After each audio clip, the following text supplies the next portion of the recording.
esam Austrālijā, Kings Kanjonā. Šī vieta ir miljoniem gadu veca. Viņa ir izveidojusies pāršķeloties zemes platēm. Un tad mēs esam tieši Ēdens dārzā.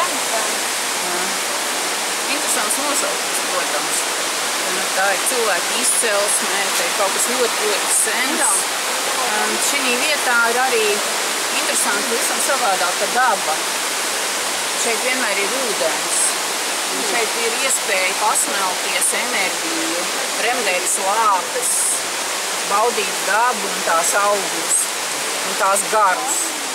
Un esot šī vietā, varbūt jūs kopā ar mani varat sajust šo te pirmatnīgumu, ieelpot viņu caur savām kājām, iepludināt to savā sirdī un sajust šo vienmēr atjaunojošos enerģiju, šo slāpes remdējošo spēku, šo pirmatnīgumu.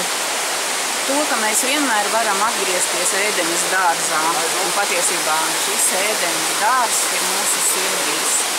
Tā ir mūsu atzimšanas vieta, tā ir mūsu piedzimšanas vieta, tā ir mūsu saikne ar dabu, jo tas ir šī te gada, mūsu šī jaunā gada, zirga gada pamat enerģija, saikne ar dabu un tās pirmatnīgumu. Un šeit Kings Kanjonā, Ēdenes dārzā, mēs to brīnišķīgi varam sajust. Ieelpot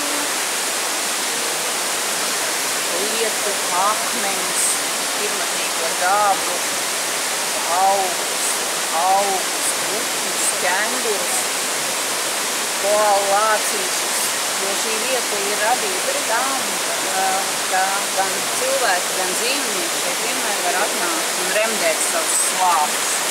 Jo ūdens, tā ir dzīvība, ūdens, tā ir atjaunošanās, ūdens, tā ir informācija.